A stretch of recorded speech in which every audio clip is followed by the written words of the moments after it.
Muy buenas tardes a todos nuestros asistentes, quienes nos acompañan el día de hoy, 30 de junio del 2026, a un nuevo martes geográfico. Tengan todos ustedes la bienvenida.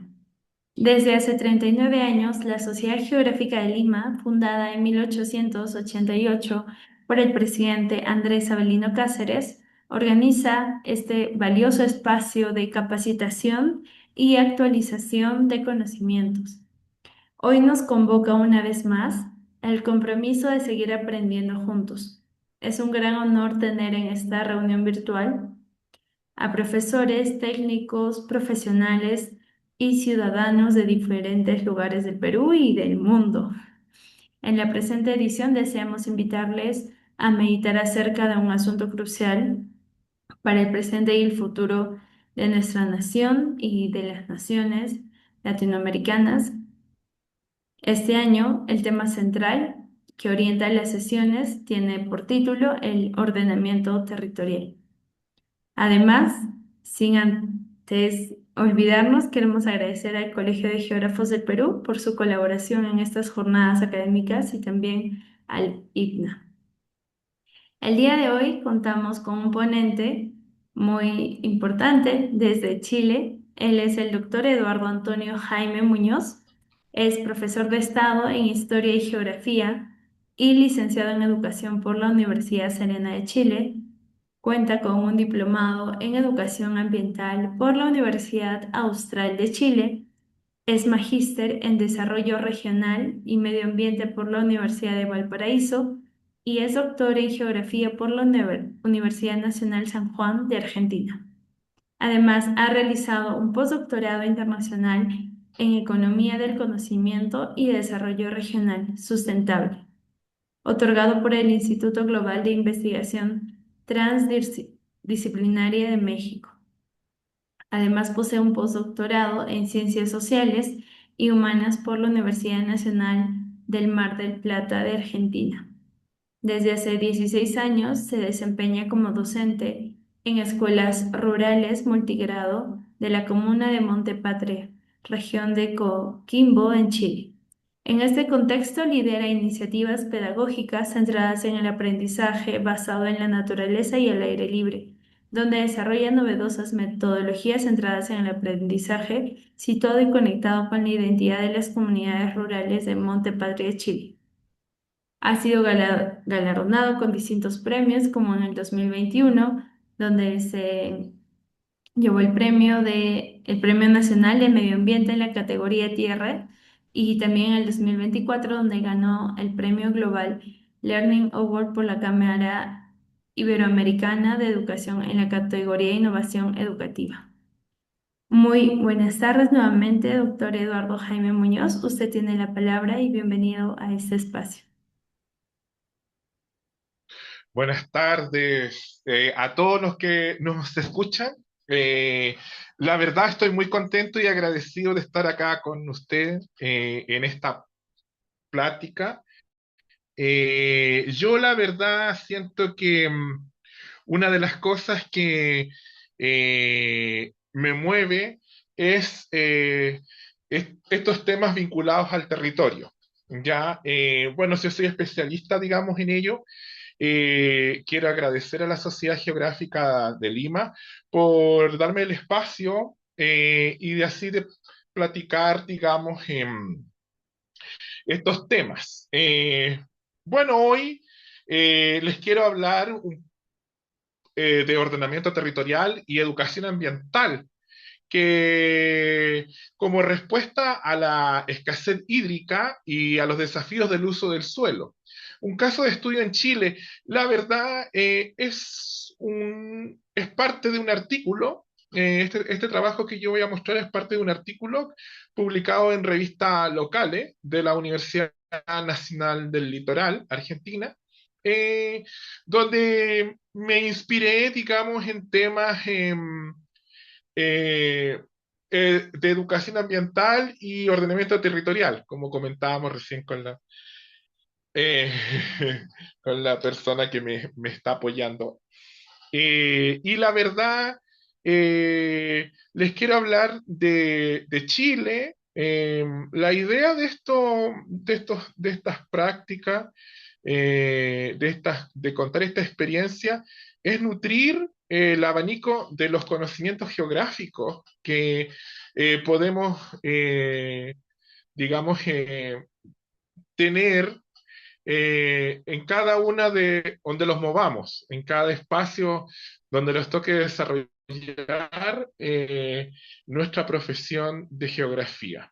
Eh, bueno, ahí hay una imagen de un paisaje del campo, de la geografía rural, digamos, para Milton Santos, digamos, este espacio es un espacio opaco, ¿cierto? Como él le llama él, los espacios iluminados, los espacios opacos. Esto pasaría a ser un espacio opaco, ¿ya? Eh, a mí me encanta este espacio porque es natural y para quienes, digamos, nos dedicamos al estudio del territorio y la naturaleza nos sorprende. Bueno, la verdad, en esta práctica, en este contar, en esta exposición, ¿cierto? Les voy a contar un poquito de los instrumentos de planificación territorial, les voy a contar un poquito del marco normativo, los actores, los usos y los conflictos que existen en Pedregal asociados, digamos, a la crisis hídrica. Pedregal es, digamos, la zona de estudio en que yo desarrollé esta experiencia basada, digamos, en estos temas de ordenamiento territorial y educación ambiental. Y vamos a ver la educación ambiental como un punto estratégico en el territorio y también algunas propuestas e instrumentos que yo hice digamos, en el artículo, que fue un poquito lo que me pidió la organización que explicar. Bueno, para, para entrar, digamos, eh, Chile está dividido en regiones, digamos, y una de esas regiones es la región de Coquimbo, ¿ya? Que ahí, digamos, muestran el mapa y es la región donde se sitúa Monte Patria y el poblado de Pedregal. Bueno, ahí pueden ver una imagen ustedes del mapa que es propio de la geografía, ¿cierto? Y lo que muestra ese mapa es, digamos, cómo los niveles de los embalses han ido bajando, ¿ya? Producto de la sequía.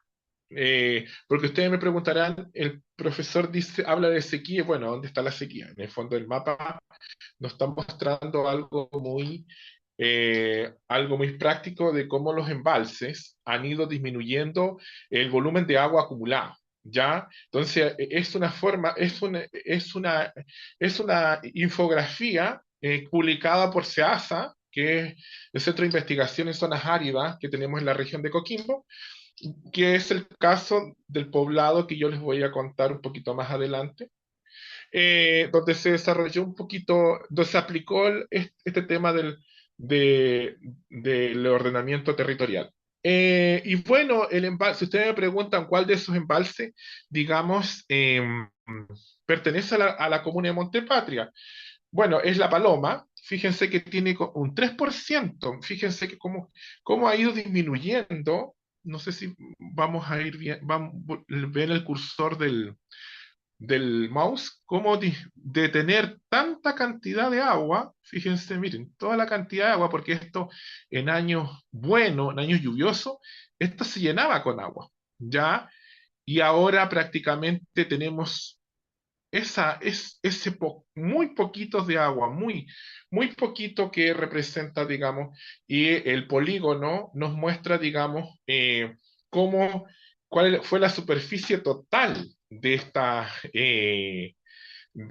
estos embalses. Bueno, esa es una prueba, una fuente real de cómo la sequía, digamos, ha ido ganando terreno en esta región, ¿ya? Y hoy en día, digamos, eh, tenemos que desarrollar una planificación territorial que nos ayude a ordenar el territorio, ¿ya? Y vinculada a la educación ambiental, porque ese es un poquito desde ahí vengo yo, y de cómo, digamos, concientizamos para poder cuidar estos espacios, ¿cierto?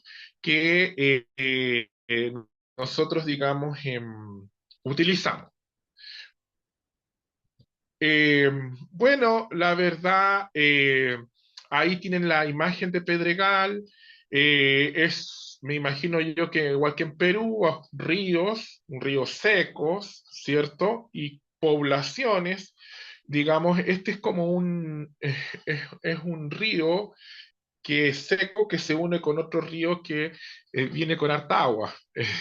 Es un poco la lógica en un sector cordillerano. Me acuerdo de la moderadora recién que no, sabe que nos decía, digamos, que ella estaba en una zona montañosa.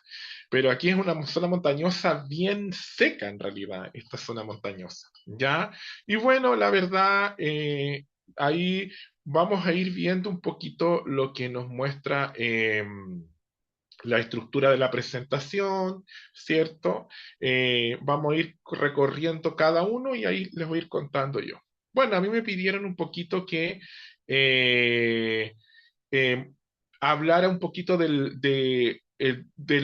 PRO, del Plan de Ordenamiento Territorial, pensado, digamos, como una política pública de Estado. ¿Ya? En Chile es así. Cada región tiene un plan de ordenamiento territorial. ¿Ya? Y ese plan de ordenamiento territorial da origen a planes intercomunales y a planes, digamos,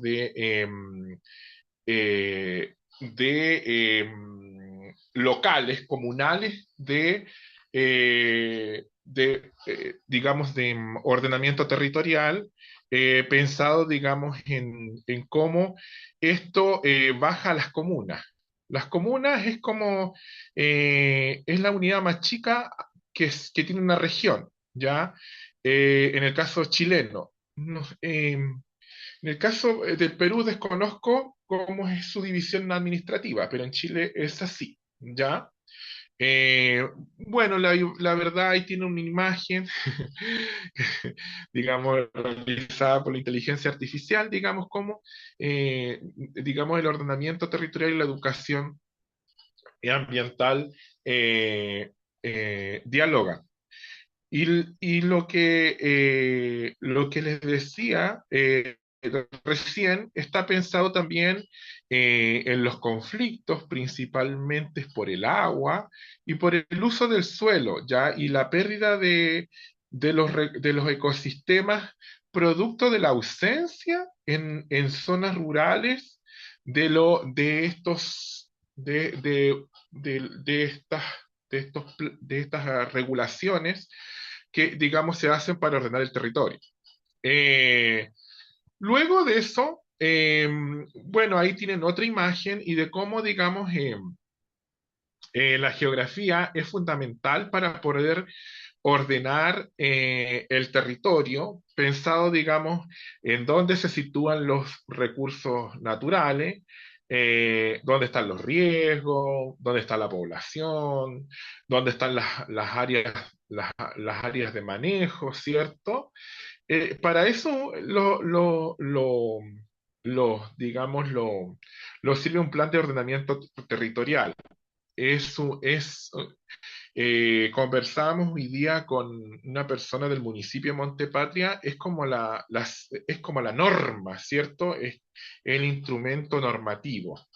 Y cómo pensamos, digamos, una comuna, ¿ya? Y este plan de ordenamiento territorial está pensado en el plan regulador comunal y el PLADECO, ya que son las dos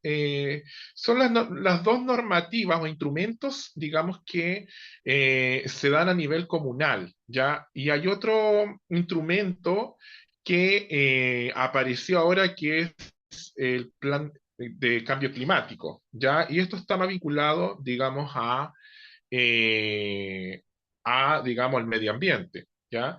Y eso es nuevo, se aprobó ahora nomás, en este año, este plan de acción climática, ¿ya? Pero desde año, el plan regulador comunal y el PLADECO, digamos, han sido los instrumentos que han acompañado el desarrollo comunal, sobre todo en comunas rurales. ¿ya? Y eso acá en Chile viene del Ministerio de Obras Públicas. Eh, bueno, lo otro que les tengo que contar, eh, hay un poquito lo que les estoy contando de cómo se ordena a nivel regional. Ahí tenemos lo que yo le decía, el plan de desarrollo urbano, el plan, digamos, regulador intercomunal, ¿cierto? Y ahí está a nivel regional y acá está a nivel comunal. Nosotros en esta práctica, digamos, vamos a hablar, digamos, del plan regulador comunal, porque está situado en una comuna y un poblado de una comuna que es lo que la experiencia que le voy a contar, ¿ya? Pero sin embargo tenemos que conocer los instrumentos de planificación territorial porque son importantes a la hora de ordenar nuestro territorio. Y bueno, ahí está el Pladeco, que es, digamos, la visión que quiere la gente, digamos, de su comuna. Todos estos instrumentos tiene que haber una participación ciudadana, ¿ya? Para poder crearlo, cuando se crean, se renuevan, ¿cierto? Se crean y se van renovando ¿cómo se llama? En el transcurso de los años. Tenemos, digamos, otras zonas de protección que las vamos a nombrar, que son los santuarios de la naturaleza, los sitios de interés turístico, ¿cierto? También tenemos, digamos, la educación ambiental con harta participación ciudadana, ¿ya? Y el fin de la educación ambiental es concientizar para poder proteger, digamos, los recursos naturales, que ese es el fin de la educación ambiental, ¿ya? Apegada al ordenamiento territorial. Bueno, acá tenemos el mapa de la región. Este mapa forma parte del plan de ordenamiento territorial regional, y donde están las comunas, prácticamente las provincias, las zonas urbanas, ¿cierto? Las cuales son las capitales regionales, donde se concentra, digamos, la mayor población, y las áreas verdes, la conectividad también, ¿cierto? Que son fundamentales. Hoy, con la encargada, digamos, del municipio, no de estos temas, hablábamos que en Chile el plan de ordenamiento territorial está más pensado para el sector urbano, más que para el rural. Entonces, y ahí, digamos, habían algunos vacíos que se los voy a contar un poquito más adelante. Bueno, aquí quise colocar, digamos, el plan, el estado actual digamos, es un plan que se creó el 2025, que lo rige la Ley General de Urbanismo y Construcciones. Eh, bueno, el objetivo es actualizar la normativa urbana, porque yo les contaba que era como, es más urbano, y tomaron 15 localidades de Montepatria para realizar este plan de ordenamiento territorial, eh, pensada, digamos, compatibilizando el patrimonio y el medio ambiente. Ya, y de estas 15, ahí están las localidades, digamos, que tomaron en consideración para elaborar, siendo un plan pensado netamente más urbanístico que rural. Así también el plan regulador comunal lo refleja y en su escrito, todos los municipios publican su plan regulador comunal. Entonces, ustedes lo pueden ver en línea. Yo que imagino que en Perú también por provincias o la subdivisión que ustedes tengan, tienen esos, digamos, tienen que ser publicados, porque acá hay una ley de transparencia, entonces todo instrumento del Estado tiene que ser publicado. Y bueno, una de las cosas de Montepatria es que tiene aproximadamente una población, según el censo, de 32.527 habitantes, y digamos, prácticamente es una comuna, digamos, es como una de las comunas más grandes de la región, ¿ya? Bueno, ahí está Montepatria, es una montañosa, como lo decíamos recién. Ahí está el mapa de Chile. Lo bueno de esta infografía que está el mapa de Chile y ahí está en naranjo la comuna de Montepatria. Y bueno, una de las cosas que tiene Montepatria es, digamos, son la privatización de los terrenos, principalmente asociados a a que nuestra constitución de la República incentiva la privatización de los terrenos, ¿ya? Bueno, es el campo, el medio rural, así como en Perú, en Colombia, en México, hay harto abandono, digamos, de las prácticas culturales. Generalmente, digamos, hay un despoblamiento en el medio rural y una migración hacia las ciudades. ¿Ya? Eh, y por lo tanto hay una transformación del medio ambiente rural pensado, digamos, yo creo que en Montepatria, como lo explicábamos recién, que está la sequía, ¿cierto? Ustedes lo observaron en el mapa, es, digamos, una transformación asociada a la explotación de los recursos naturales, ¿ya? Porque nos quedamos sin agua y empezamos a echar mano de la minería, del turismo, a, de las energías renovables, como es la solar, porque vamos como buscando la forma que el territorio podamos explotar el territorio. ¿Cierto? Y principalmente la agricultura que se da en esta zona, al igual que en Perú, como lo observaban algunos mapas, la agricultura de cítricos, aguacates, ¿cierto? Que es como lo que se produce y digamos lo que va produciendo un impacto, digamos, en el medio ambiente, producto, digamos, del agua, el uso del agua, ¿ya? Bueno, acá tenemos nuevamente el mapa de la comuna de Montepatria. Vamos a ver varios mapas pensando, digamos, en el plan regulador comunal, ¿cierto? En este mapa los presentan los límites de la comuna, los presentan, digamos, las plantaciones, dónde están las plantaciones que ustedes pueden observar ahí, digamos, que están a la orilla de los ríos, ¿cierto? Porque necesitan sacar el agua para poder regar. Ya también el mapa nos presenta, digamos, las zonas naturales, principalmente esta estepa altoandina, digamos que es pre y cordillerana, es, eh, es un paisaje semiárido, prácticamente hay muy poca agua, y digamos, nos presenta también los suelos mejores que están en los valles, y los suelos no tan buenos que son cerros, montañas, ¿ya? Y Montepatria, que es como la capital, o sea, la ciudad, la cabecera comunal de la unidad de estudio, ¿ya? Entonces, un poquito lo que nos muestra, quise mostrarlo, mostrar estos mapas eh, y, digamos, un poquito ir comprendiendo las limitaciones rurales. eh, bueno, la verdad, en temas como de fiscalización, es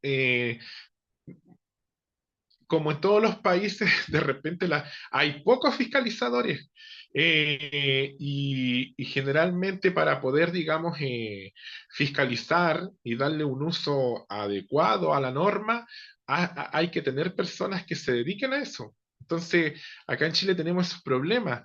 Y bueno, ese mapa nos muestra, digamos, la influencia de la cordillera, si queremos entender el paisaje de nuestra comuna, eh, eh, está la cordillera andina, los cordones transversales, porque es una comuna netamente precordillerana, ¿ya? Y está la hidrografía en estos ríos que yo les decía que nacen de la cordillera, que forman valles, y este embalse, digamos que está en color azul ahí, que en el fondo era el que estaba recién con déficit. También el plan regulador, digamos, nos muestra los APR, los sistemas, digamos, de agua que tenemos, de sistemas de agua potable. eh, digamos, ahí está el embalse La Paloma, vuelve a estar el embalse La Paloma y los límites urbanos, ya que son las localidades, las 15 localidades que yo les mencioné recién y que consideraba el plan regulador comunal y el PLADECO. Eh, ¿Qué problemas tienen estos APR? Principalmente falta de agua. Recién decíamos que había poca agua y muchos de esos ya en temporada de escasez hídrica empiezan digamos, los pozos quedan sin agua. Y acá tenemos un mapa, digamos, de los sitios de valor ambiental, que era, como lo decíamos recién, el patrimonio ambiental. Tenemos varios sitios, digamos, de valor ambiental. Tenemos el bosque Chañar, que está en Tulahuén, tenemos, digamos, Saso, era un santuario de la naturaleza, y fue declarado santuario y ahora, digamos, eh, dejó de ser santuario.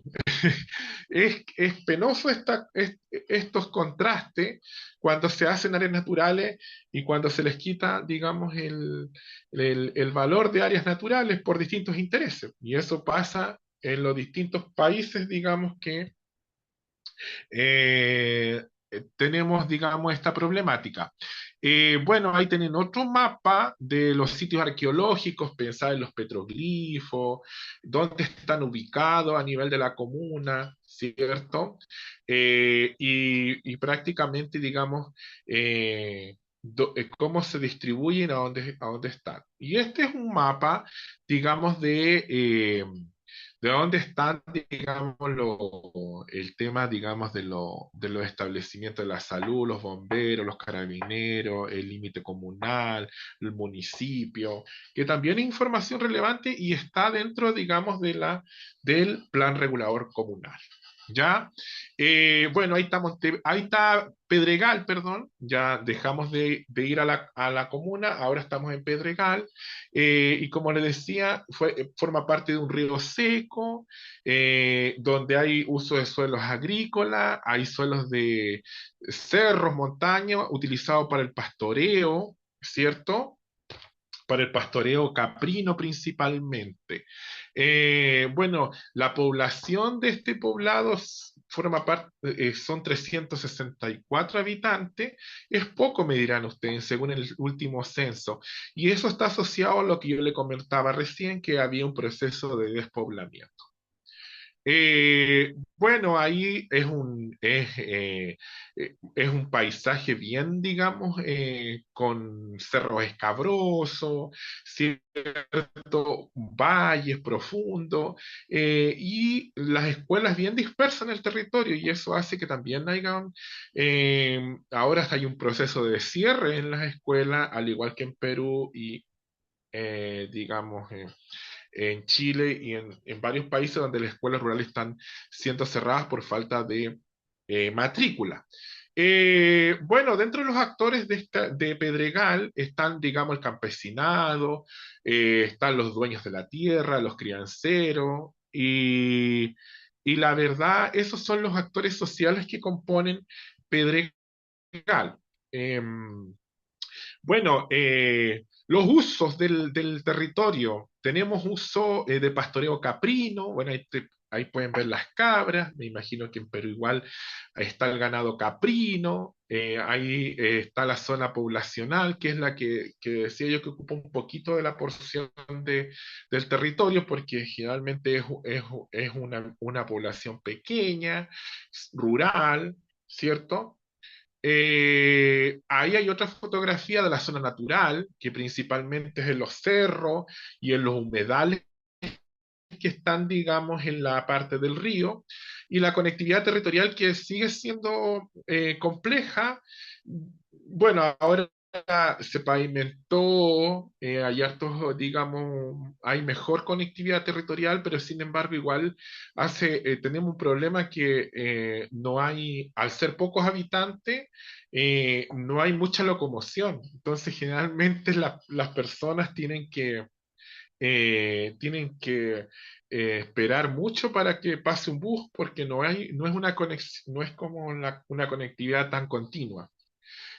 Bueno, ahí hay un problema, ahí están los humedales, la degradación de los humedales, producto principalmente del antrópico, eh, digamos que hace los microbasurales, la deforestación, ¿cierto?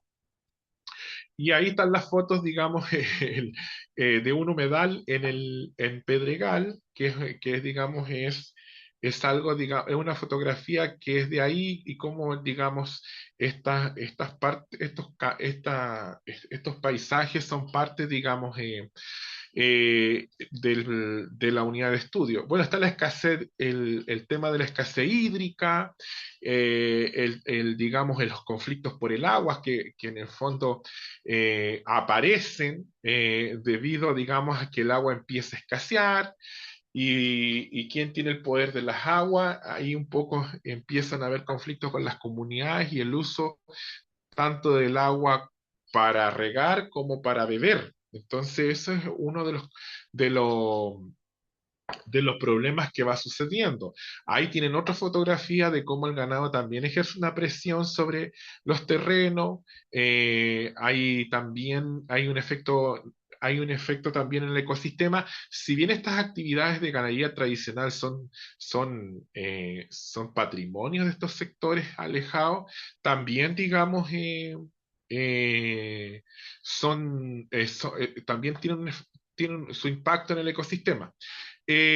Bueno, tenemos los riesgos. En este mapa que muestro a continuación, es como el río seco es parte de la zona de Pedregal y cómo las casas han ido ocupando esos espacios, asociado, digamos, a que el río por años las lluvias han disminuido y la gente se empieza, digamos, a tomar esos espacios que en el fondo son del río y en algún momento eso va a crecer, ¿ya?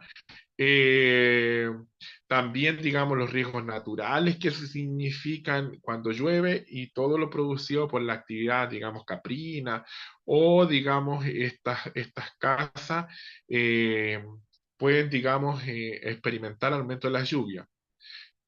Bueno, ¿por qué la educación ambiental es clave? Porque también permite, hay un cambio del paradigma, ¿cierto? Puede ayudar, digamos, a conocer el territorio, a cuidarlo, a tratar de incentivar, digamos, y valorar el conocimiento local y hacer participar a la ciudadanía, aunque en estos sectores es poca, ¿cierto?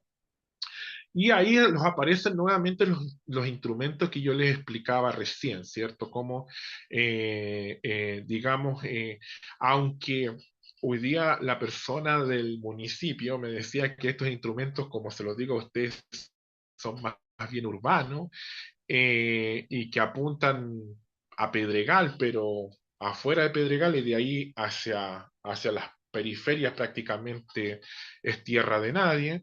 Empiezan, digamos, a ver, digamos, estos problemas que son propios, digamos, de estos espacios que, digamos, sufren estos temas, digamos, de que no hay un vacío y que ese vacío de repente eh, no es suplido con estos instrumentos. Eh, bueno, la verdad, lo que hice en el artículo fue zonificar, digamos,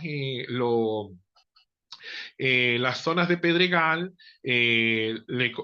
un poco con la ayuda de el objetivo, digamos, del trabajo era conocer y analizar el uso del espacio en las unidades de estudio utilizando fotografías, salidas de campo, empezamos como a ver este espacio y ver las zonas, digamos, que eran de uso agrícola, el poblado, las zonas de pastoreo caprino, donde estaban los humedales, para ver, digamos, eh, con el fin, digamos, de orientar de mejor manera las políticas de desarrollo en esta zona rural. Ese fue como el fin, digamos, del artículo. Bueno, ahí, digamos, ahí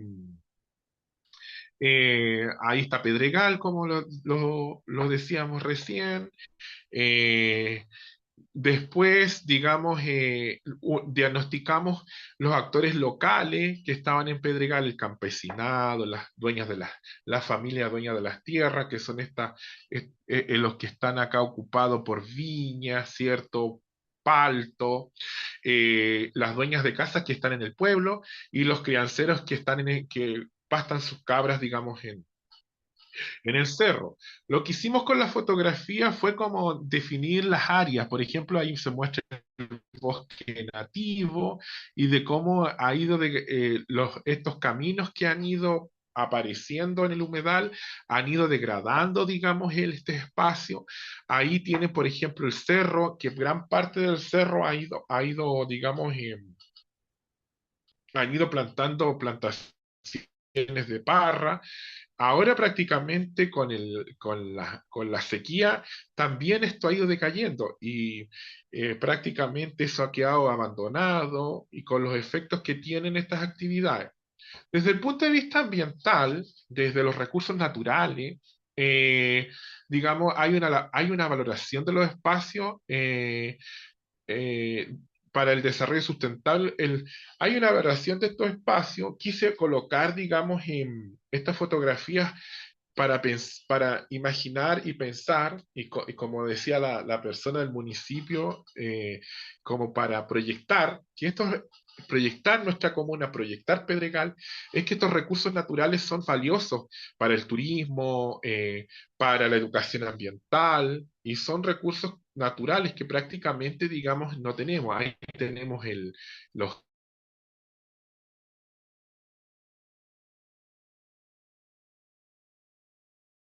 donde pastaban las cabras, tenemos el yaguá, que también es una planta maravillosa, que, digamos, crece también en las zonas de laderas, tenemos el alcaparra, tenemos, digamos, estos inciensos, que son parte de esa vegetación y que si bien en esas zonas de pastoreo son alimento para las cabras, también pueden ser útil para el desarrollo del turismo, para el desarrollo de la educación.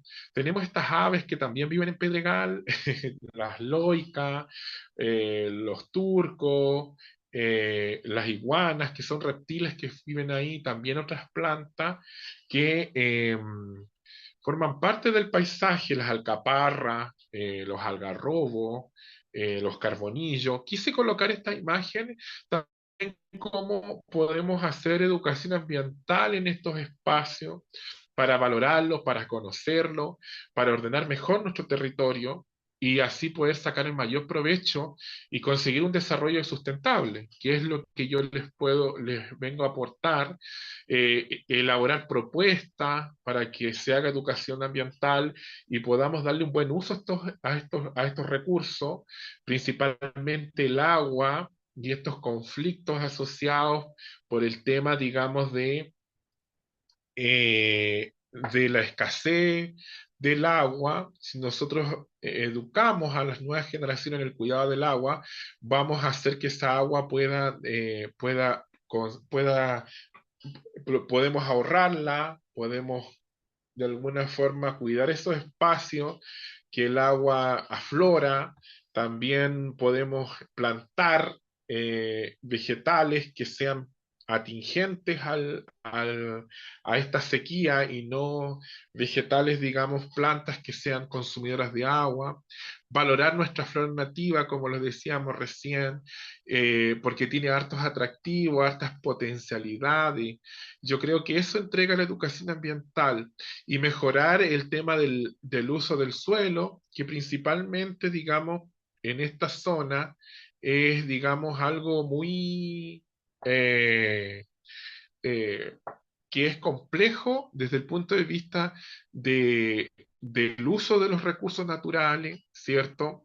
Y del respeto que tiene que existir entre una zona y otra zona, la zona de los humedales, que tiene que ser exclusiva para fines, digamos, educativos, para conservar, para que la flora y la fauna silvestre puedan conservarse, para evitar los incendios en esa zona, también para aprovechar las zonas de los recursos donde están los suelos mejores, para utilizarlas en los suelos, perdón, utilizarlas en plantar recursos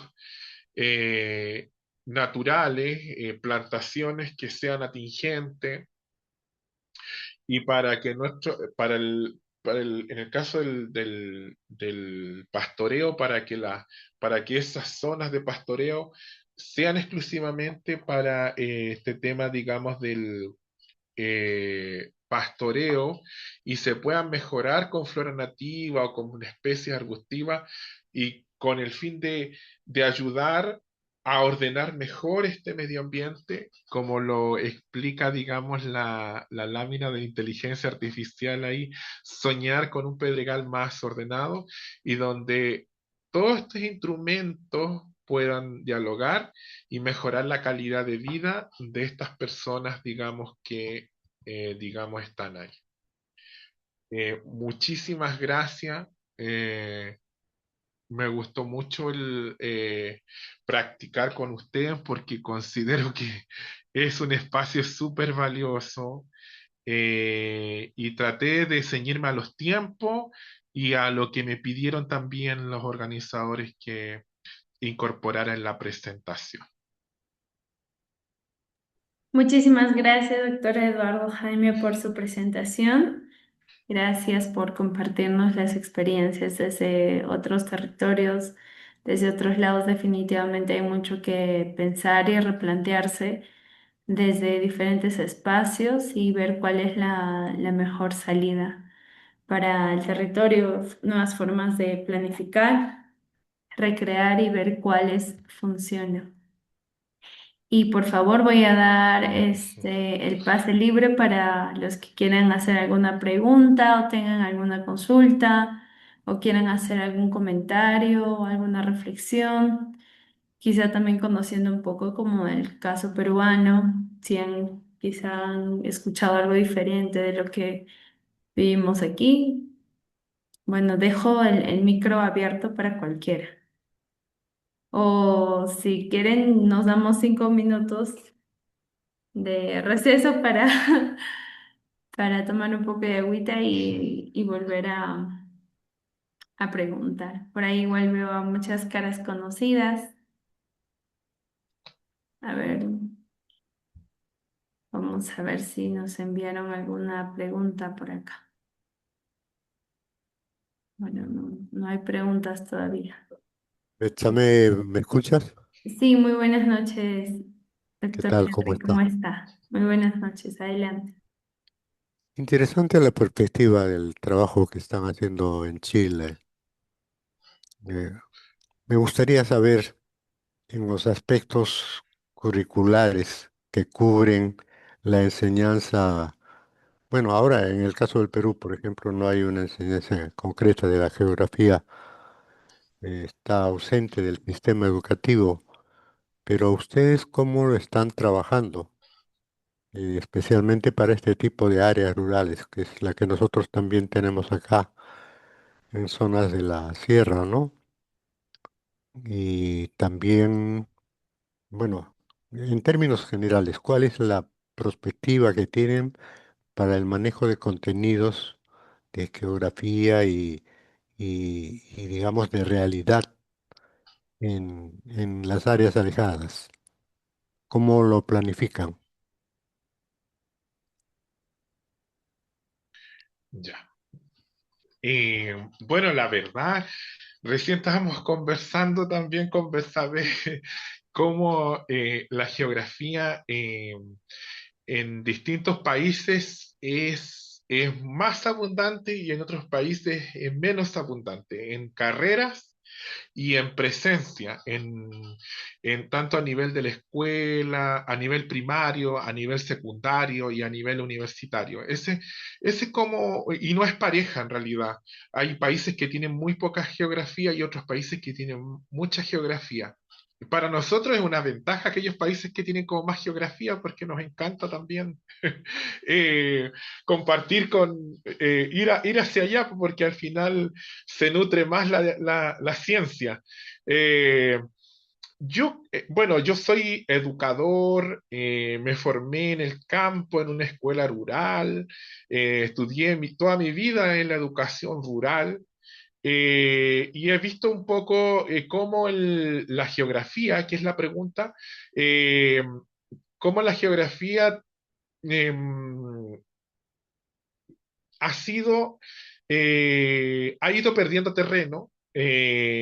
Por una parte, el Ministerio de Educación en Chile ha disminuido horas a los profesores de historia y geografía, eh, cosa que me parece bastante preocupante porque los niños tienen que saber geografía y eso no solamente yo creo que pasa en Chile, también pasa en otros países.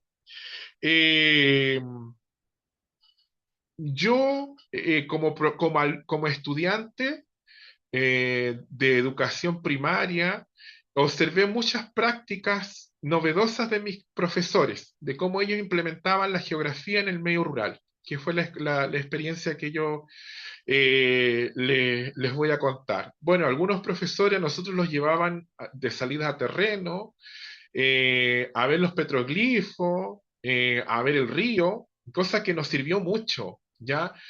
Eh, pero no hay un marco normativo que diga un profesor de geografía en el medio rural tiene que ser 3 salidas en el año o 4 salidas a un espacio para enseñar geografía al aire libre. No, no están esos espacios. Entonces queda la libertad del docente. Y de repente lo que pasa es que los docentes les falta tiempo, la burocracia para sacar a los niños, que en el fondo prefieren abordar la idea y quedarse con una geografía de 4 paredes, que es la que se enseña en las aulas, y donde se pasa una guía algún video, y es eso. Entonces, es muy lamentable eso, porque en el medio rural es un laboratorio natural para que los niños aprendan geografía desde la desde la vida cotidiana, desde lo que ellos están insertos. Ahora voy al caso mío, que en el fondo soy un profesor, digamos, que enseña geografía, medio ambiente en el medio rural, y prácticamente mi experiencia ha sido premiada a nivel internacional por lo novedoso de mis prácticas, porque yo enseño geografía al aire libre.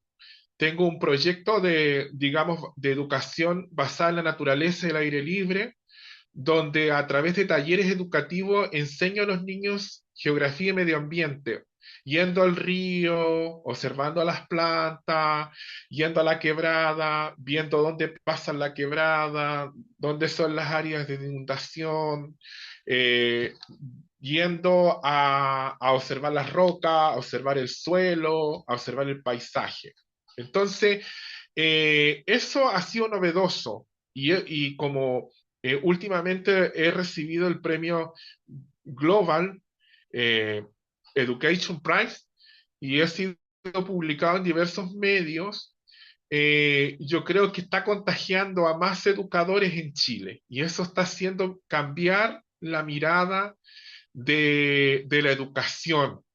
Eh, y eso está siendo más cercano y está dando a conocer este mundo rural que a veces es invisibilizado.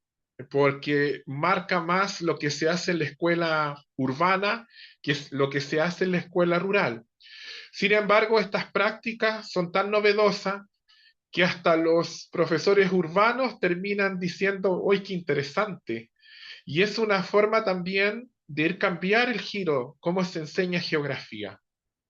Y para mí eso es como el norte que debiera tener la educación geográfica en los distintos países, porque creo que con la inteligencia artificial, que hoy en día los da todo, el profesor va a perder su esencia.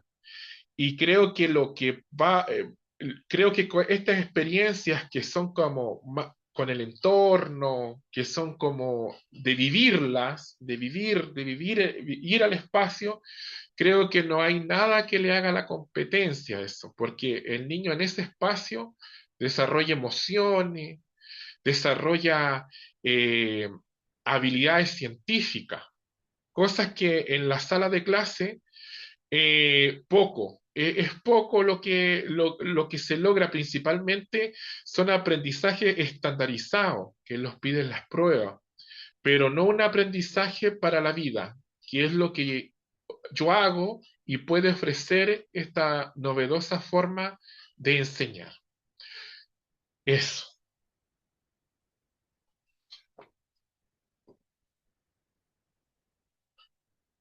Muchísimas gracias, doctor Eduardo, por su Ya. respuesta. Por eso decía, gracias, muy interesante.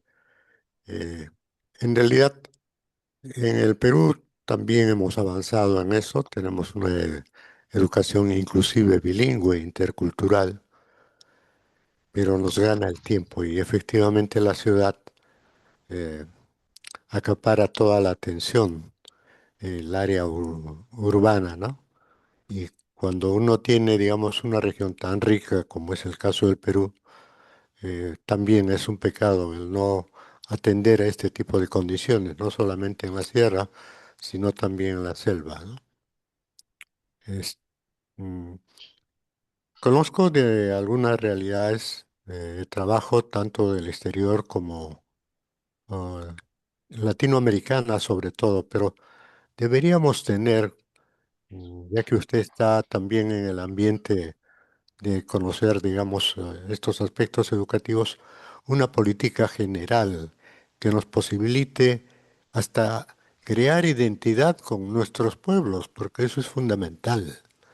Y dentro de lo que usted está haciendo, creo que también puede manejarse estos conceptos que al final terminan en una política pública, ¿no es cierto? Por algo la educación debería atender este tipo de cosas en todos los niveles, ¿no? Al nivel primario, secundario y al nivel universitario, mucho más en la formación de los docentes, ¿no? Esa es la experiencia que le puedo comentar yo en el caso del Perú rápidamente, pero gracias por su punto de vista para conocer un poco lo que están haciendo ustedes. Gracias. Muchas gracias. La verdad, sí, coincido con usted, tiene que ser como una política de Estado para poder, digamos, que todos logremos cambiar esto, cambiar el paradigma. Y ojalá se llegue a eso aquí en Chile. Yo creo que lo estamos logrando, porque si usted, digamos, me pregunta qué otros profesores están haciendo estas prácticas en Chile? Se está viendo mucho de norte a sur. Entonces creo que se está dando un giro importante. Y creo que ojalá que logremos cambiar eso, logremos salir un poco de lo tan burocrático o tal vez tan teórico, se puede decir, a algo más práctico de vivenciar los aprendizajes, de que el niño pueda aprender haciendo, como dicen los maestros de educación. Así que eso. Por aquí en la plataforma de Facebook nos dejan algunas preguntas que vamos a compartir.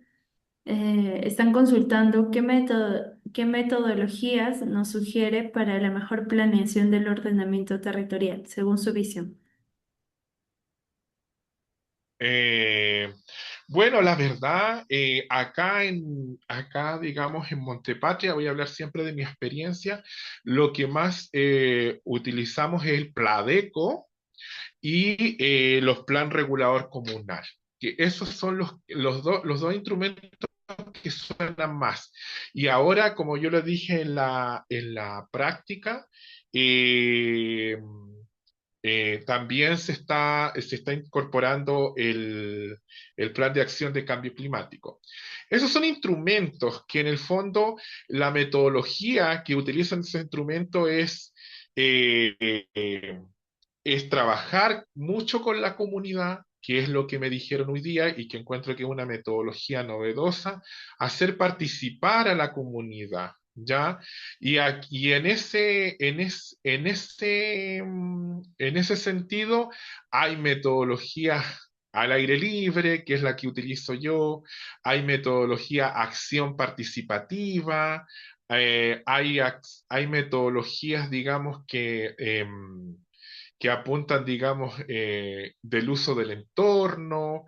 eh, Hay muchas metodologías eh, y de gabinete, también otras. Entonces, las salidas, porque al final lo que yo me quedé pensando en la conversación con los especialistas hoy día es que, digamos, es hacer participar a la comunidad para elaborar un plan regulador comunal, para elaborar un plan de eco. Es que ellos cuenten la visión de su comuna o la visión de su territorio. Y una de las cosas que me decían que en la última actualización que se hizo de Montepatria 2025, ellos convocaron a todas las personas de distintos pueblos y se dieron cuenta que los pobladores de Pedregal no conocían digamos, no conocían Guatulame, por ejemplo, y los de Guatulame no sabían los recursos naturales que habían en Pedregal. Entonces, esa es una forma de poder, de poder tomarse de eso y generar más metodologías de participación ciudadana. Lo que iba a agregar un poco en estas metodologías es que yo creo que debiesen ver este tema, digamos, del uso de imágenes, yo digo, el uso de imágenes, de la flora, de lo que yo también les mostré, los animalitos que tienen la flora y la fauna, para que la gente conozca lo que tiene y pueda, digamos, reflejarse en el plan regulador comunal, en el Pladeco, cómo ellos sueñan su comuna y qué desafíos tiene frente a estas problemáticas de la escasez del agua, del uso del suelo. Es eso. Y yo creo que una forma novedosa también, y coincido con la colega que decía eso, porque si vamos a la educación ambiental es eso. En la educación ambiental tiene mucho de imágenes, mucho de uso de fotografía, mucho de terreno, y eso es bonito porque es como también lograr conciencia, hacer conciencia desde el propio, de quienes están ahí, pues de quienes son los que son los protagonistas de esta, de esta unidad, algo así. Muchas gracias. Por aquí igual ya están dejando sus preguntas. Bueno, igual lo felicitan, dice excelente explicación. Gracias por su experiencia. Por aquí nos mencionan una pregunta, dice, desde su experiencia, ¿cuál ha sido el impacto en las comunidades campesinas en cuanto a la aplicación de los planes de protección y gestión de recursos hídricos? De gestión, ya. La verdad, en los planes de gestión de recursos hídricos, eh, yo pienso que, bueno, todo educador ambiental o todo profesional de geografía tiene que pensar que eh, cual- cualquier experiencia va a tener algo novedoso, va a tener desafíos, va a tener algo que mejorar.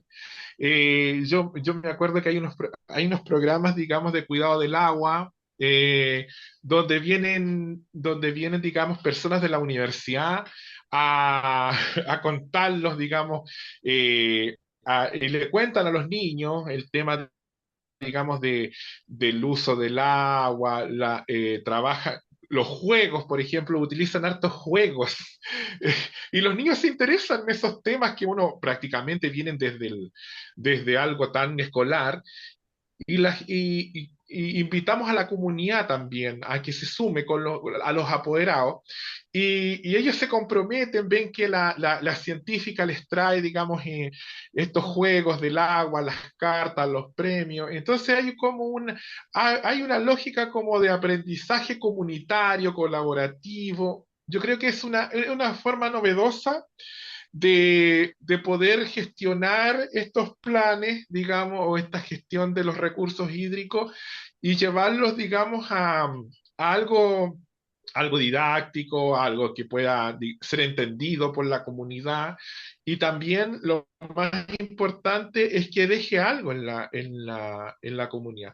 Hay otras experiencias de proyectos, digamos, de atraplaniebla, que en el fondo no son propios de Montepatria, porque Montepatria, como le explicaba recién, es un clima caluroso, semiárido, pero hay en otras comunas que están más a la costa, se desarrollan estos atrapaniebla y ahí, claro, hay como que yo creo que es mucho más bonito los resultados que se obtienen porque la comunidad obtiene agua que es escasa y que con esa agua pueden, digamos, regar sus plantas, darles a sus animales.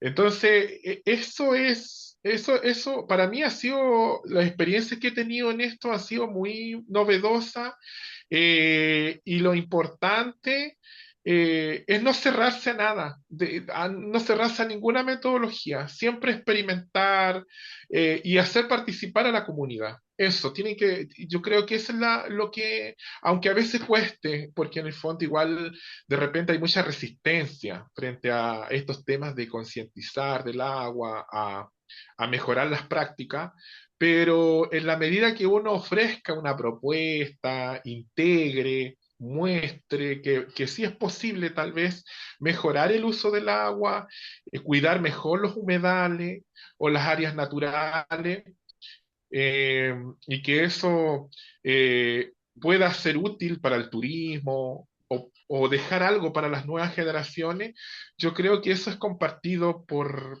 todos, po. Eso, yo cuando explico eso, yo siento que la gente como me encuentra la razón, dice, a este profesor sí, sí, en realidad tiene razón, tenemos que ser los parte de esto, eso. Muchísimas gracias, doctor Eduardo Jaime, por su presentación. No sé si alguien más quiera participar, el micro está abierto. Por favor, no sean temerosos. ¿Alguien quiere dar el cierre? Ahí veo al doctor Ilegardo.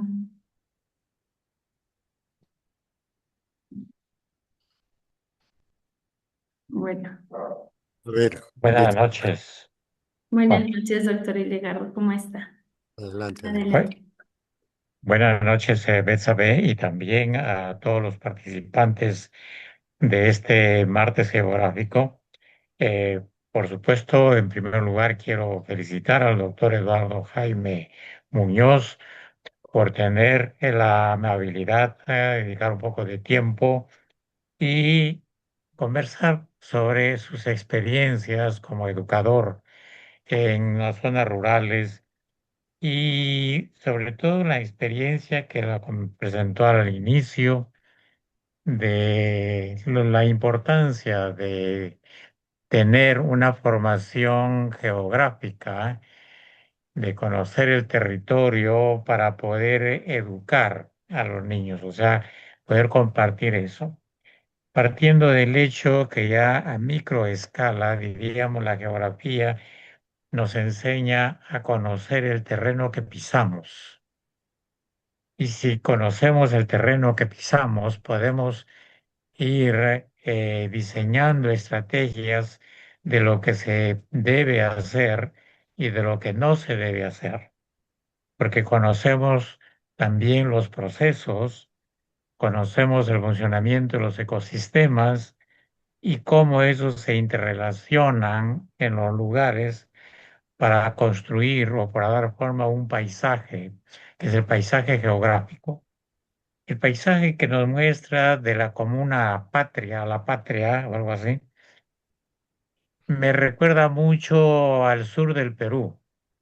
Las partes altas, las zonas secas, unas quebradas, con muy poca agua, muy poco suelo agrícola, terrazas muy angostas y entonces hace pues que las condiciones de vida sean realmente duras, diríamos, para una población que pues tiene que escarbar el suelo porque son poblaciones rurales que trabajan más a nivel de subsistencia y cómo poder sobrevivir en esas condiciones.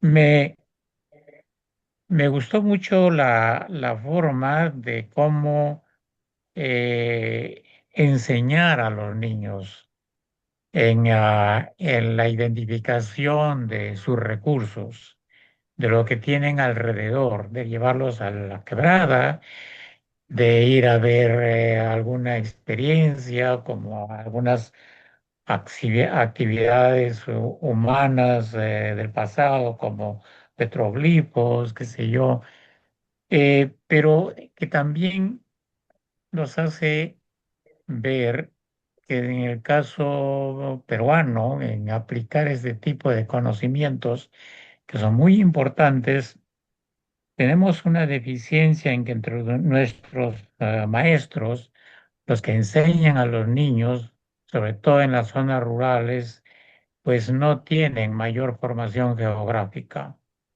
Y entonces muchos de ellos pues se ven por las necesidades obligados a hacer lo que pueden, pero eso les lleva más a veces a repetir lo que les manda el ministerio como plan de trabajo y lo hacen en el aula y bueno, pues la parte del campo como una actividad queda siempre como una cosa secundaria.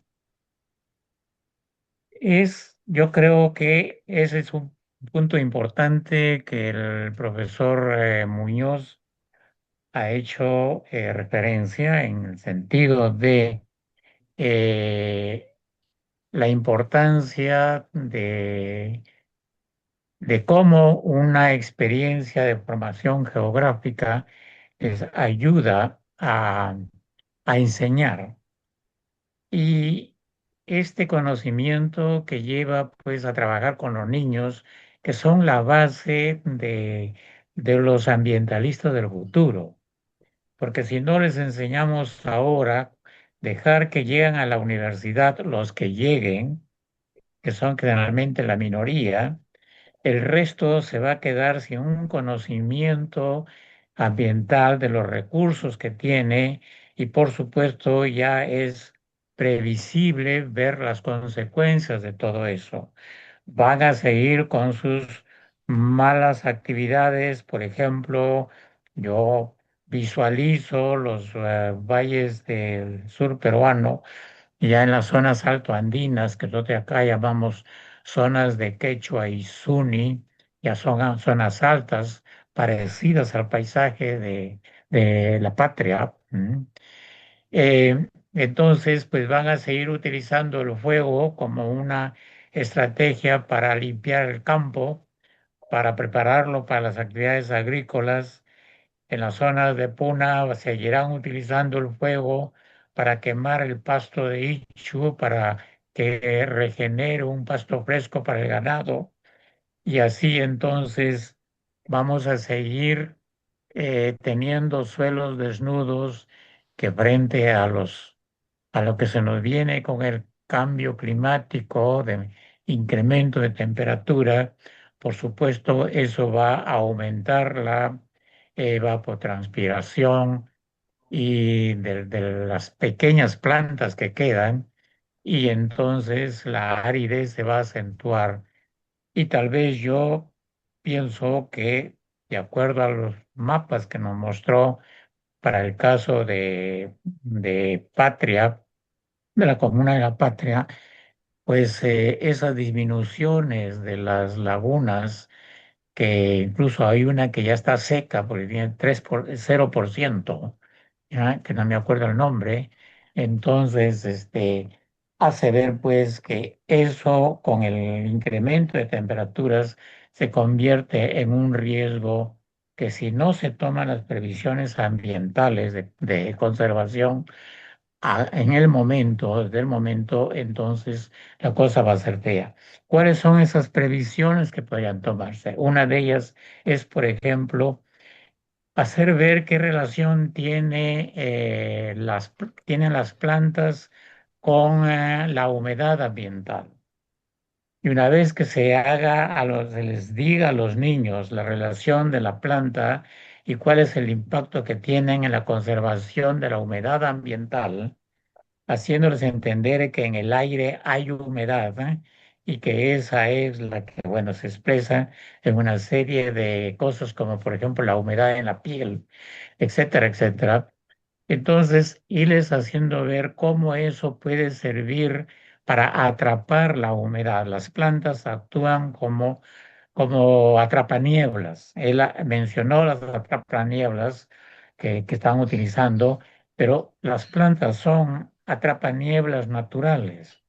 Y si nosotros pensamos en poner árboles, ya ir sembrando árboles de los que tengan la mejor adaptación en los lugares donde estén, entonces vamos a ir sembrando el futuro. Entonces, porque poco a poco y en forma de juego con los niños, se les está dando hacer ver la importancia de la planta, el rol que juegan. Y bueno, además de los servicios ecosistémicos que nosotros hablamos en geografía, pues que pueden tener también la parte nutricional. Si son plantas frutales, ayudan en la alimentación con vitaminas para los niños. En fin, hay tantas formas que se pueden jugar. Entonces, le digo, importante esto. Y él mencionó que tiene una experiencia campesina, pues eso también me lleva a mí a mi terreno. Yo también tengo una experiencia campesina de una infancia rural, y sí, los niños estaban siempre atentos al medio que les rodea. Ellos conocen el nombre de las plantas, de los animalitos, algunos de ellos hasta juegan con animalitos que hacen sus pequeñas parcelas en miniatura, y ahí ponen sus bichitos que juegan y les dan vida y les dan voz y los hacen actuar como si fuese realmente una parcela al mayor. Entonces, es cómo cultivar esos, que se siga desarrollando, que se siga ampliando, y que no ocurra lo que tenemos actualmente con nuestro sistema educativo, que tratando de homogeneizar los valores, hacen que, por ejemplo, en el caso nuestro, se lleven los valores urbanos de las ciudades, que son los que propone el Ministerio de Educación, y que eso se reparta en todo el mundo rural. Y entonces, cuando uno va actualmente a muchos lugares, y le pregunta ya a un joven, inclusive de secundaria, y le dice, oye, ¿cómo se llama esta plantita que está acá? Y me dice, no sé, cosa que antes los maestros se involucraban en el contexto, haciéndoles ver de la importancia de sus recursos locales. Todo el mundo sabía cómo se llama una planta y para qué sirve esa planta. Y eso hay que mantener, esa cultura hay que mantenerla. Pues no me queda más agradecer al doctor Jaime Muñoz por esta conversación de momento, también a nuestros participantes y, por supuesto, aquí a nuestro auspiciador, el Colegio de Geólogos del Perú, el Instituto Cultural Peruano Norteamericano y bueno, pues también a nuestra eh, maestra de ceremonia, donde de acá, que está siempre activa y que mueve todo esto, la señorita Betsabe. ¿M? También a todos los demás organizadores que nos ayudan, ¿m? En que estos martes geográficos continúen. Finalmente, pues agradezco a todos y en el nombre de la presidenta de la Sociedad Geográfica, pues invitarlos a continuar en el siguiente martes y los siguientes más que tenemos sobre estos temas de ordenamiento territorial, visto de diferentes ángulos y, por supuesto, viendo dónde hay las coincidencias que podríamos tener y dónde debemos actuar con mayor intensidad para que el desarrollo sostenible que a todos nos preocupa llegue a ser una realidad. Muchas gracias a todos. Muchísimas gracias al doctor Hildegardo. También agradecemos al doctor Eduardo Jaime por su presencia. Igual informamos a todos nuestros asistentes que por favor hay un formulario en la página de Facebook para que ustedes se puedan inscribir y para nosotros enviarles por el correo las indicaciones necesarias para todo, para todas las jornadas. Y también se les pide por favor que revisen bien si han escrito el correo porque hay correos que nos rebotan y que nos aparece como no ha llegado. En todo caso, actualizar su correo o verificar sus datos. Bueno, nos vemos la siguiente semana, el 7 de julio. Y muchas gracias a todos por estar aquí y por favor compartan y difundan esta información. Muchas gracias. Cuídense, un abrazo. Muchas gracias, se pasaron, de verdad, muy contento y agradecido. Y escribí todas las preguntas y reflexiones porque me encantaron, la verdad, me encanta aprender y me encanta, digamos, aportar. Así que muchísimas gracias a todos y feliz, agradecido que me dieran la posibilidad también de poder compartir mi experiencia. Muchas gracias. Gracias, un saludo hasta Chile. Gracias.